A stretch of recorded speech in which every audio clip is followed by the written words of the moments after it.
As our review of the standard Ceed shows, when it comes to transforming the image of its brand, Kia has most certainly succeeded. Get it? Gone are the range of cars that appealed for their straightforward approach, but not necessarily their finesse. And in its place is a range that more often than not are just as good as the established European players, as well as being excellent value.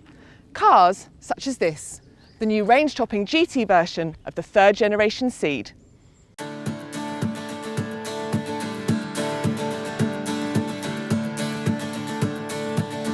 To toughen up the styling of the standard Ceed, Kia has found space in the bumpers for larger air intakes, as well as fitting a roof spoiler, more pronounced side skirts and 18-inch alloy wheels. There's a few GT badges, red brake calipers and interesting accentuations such as this red detailing right inside the honeycomb grille. And being a 5-door hatchback, it's practical. OK, the rear seats aren't as roomy as you'd find in a Skoda Octavia VRS, but they're not particularly small. The boot, meanwhile, is the same size as a Volkswagen Golf. As with the Pro Ceed GT we tested recently, it's not just the exterior that gets a lift compared with the standard Ceed, but the interior as well. For example, there's red stitching galore in here, and these leather suede effect sports seats look fantastic, and they're also pretty comfortable. And I just love this steering wheel, because of course nothing says sporty like a flat bottom steering wheel. It really feels like a sporty car to sit in, and just look at this instrument cluster. It really reminds me of Alfa Romeo with the deep set inset dials. But is it as sporty to drive as it looks? Let's find out.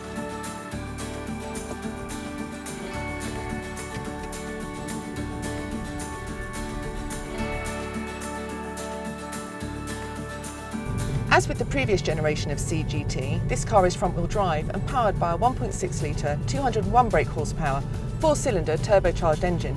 There's also still 195 pound-foot of torque, which is available from a useful 1500 RPM, and as a result, this engine pulls strongly at low revs and through the mid-range, but it doesn't rev particularly hard, and it sounds a bit plain.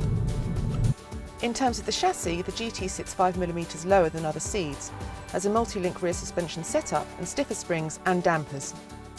The ride is definitely fairly firm, but not in a way that's intrusive. In fact, overall this car is definitely more relaxed than a full-on hot hatch, so it soaks up bumps rather than bouncing from one to the next. In that sense, and in the performance it offers, the Ceed GT is really more of a warm hatch than a hot one. To prove as much, getting from 0 to 62 takes a distinctly warm 7.2 seconds. Overall, grip levels are high, and the Ceed responds quickly when you turn the wheel and feels fundamentally well balanced. You can sharpen up the drive by pressing a sport button, which also ramps up the sound of the engine. Unlike with the Pro Ceed GT we tested recently, this GT hatchback is only available with this 6-speed manual gearbox, whereas the Pro Ceed has a 7-speed auto, and I have to say I'm not a fan. The shift isn't the smoothest, and the revs hang on for too long between gears, so you can't really rush it up and down through the box. In terms of being fun to drive, this is really the Ceed GT's most frustrating foible, because it removes some of the urgency that a performance car really needs. Having said that, this thing is still way more fun than a normal family hatchback. So the Ceed GT definitely ticks a lot of boxes if you're after a warm hatch. It's great to look at, has a super sporty interior, it's pretty quick and it handles faithfully.